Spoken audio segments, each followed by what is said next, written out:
I know how comedians come on stage and ask the crowd how they are, how was your day, how was that thing, but I don't really give a fuck about that, to be honest. I mean, I had a pretty shit day. I had some people that pissed me off completely, and I'll talk about that later. But from the bottom of my heart, I have to say, fuck the lot of you. And I know some people are eating because this is the kind of pop that people eat, and I hope you choke on it.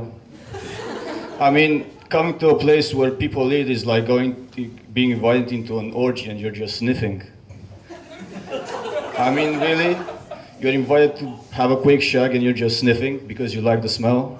What's the point of that, man? What's the point of that? But since I kind of told you to fuck yourselves, I'd like to offer you the chance to do the same to me. So if you have like a cunt boss, a family member that you want to put through the window, or a partner that you just want to bash their brains in. On the count of three, I just want to hear some vitriol. Come on, so let's see. 1, 2, 3. Fuck yeah! One person. Wow, this is such a positive room. This is not gonna work properly. Because I'm the other spectrum, I'm a negative person. Well, not sort of a negative person, but not a really positive person, as you can probably guess. So let's talk a bit about labels. Well, actually, before that, we are in Elephant and Castle. Oh, that got a cheer, strange. So Elephant and Castle, I mean, this is like a sort of a zone 1 area, but they have the worst atrocity known in London as the shopping mall. I mean, it's like the architect shot on something, the pigeons came and shot on it, and people just decide, nah, it's just an attraction. And then they had the statue, an elephant with a castle on top. Brilliant, it's like from Mario. But speaking of shitting on, have you seen those statues? Every statue around, not just in London, in all the world, has pigeon shit on it. It's like a fucking pigeon abortion, man. Imagine like a giant pigeon having a baby, and that's the statue, with white bits on top and all that. I know, it's strange. But that's what I see when I go on the streets. I mean, the difference between me and the mentally assisted person is that I'm on the streets. Well, let's go a bit about labeling. So black. When I talk to white people and I say, look at that black person, they go, I mean, fuck, you know, he's a black person. How do you want me to call him? The guy in green? There are 4 people in green. So, I don't know if you guys know this, but brandy and whiskey. So whiskey is usually drunk by white people. Brandy is usually drunk by black people. And this is something that I observe because I go to gigs and I work different types of jobs where I see this type of thing. But when I told somebody that black people usually drink brandy, they looked at me like I said something about Nazi being the greatest religion on earth or something like that, man. I don't know. They looked at me like I was the one on fault for some reason. I know, yeah?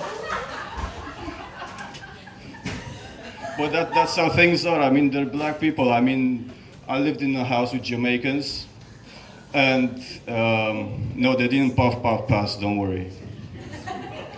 So these Jamaicans, I talked to one of their sisters, and they told me that their brother has a lot of super malt, and I asked them what's super malt, and they said, no, it's a black thing. I have no idea what that meant, but hey, it's a black thing apparently. Super malt is like a drink without alcohol, made from malt liquor or something. I'm not sure, but it's a black thing. And if I tell white people that, they're gonna look at me all awkward, and I'm not sure why, because it's a black thing, and you're not apparently supposed to say that. You see, I'm not from here, in case you haven't noticed from my accent. If I had like shaggy hair and long ass beard, and I had a big issue, you could have said that I was the guy from around the corner. And I fucked that up because that was the punchline.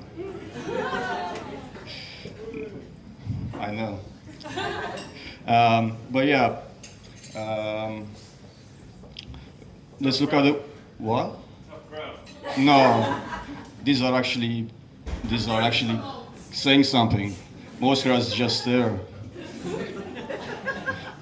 Um, a couple of days ago, a couple of weeks, actually last week, the greatest male slag on earth died. In case you haven't heard of him, his name is Hugh Hefner, the guy that found the Playboy, or the guy that brought the word, the phrasing, masturbation gives you blindness to the mainstream. And now he's up in the heavens, and he has Eve and Cleopatra as pinup girls. And whenever he's doing from the clouds, it's gonna be from the angels. Highbrow? Too highbrow? Okay, too highbrow. That's alright. I know lowbrow crowds are in London. It's what happens. But let's look a bit at the word slag. So I didn't grow up here, and a lot of people have hard sentiments about the word slag. I looked at it in the dictionary. In the dictionary it says a person, rather a girl who sleeps around. I mean, what's the difference between a slag and a polyamorous person? Polyamorous person is a person, regardless of genre, gender, who sleeps around with consent from their partner. So what's the difference between a slag and a polyamorous person?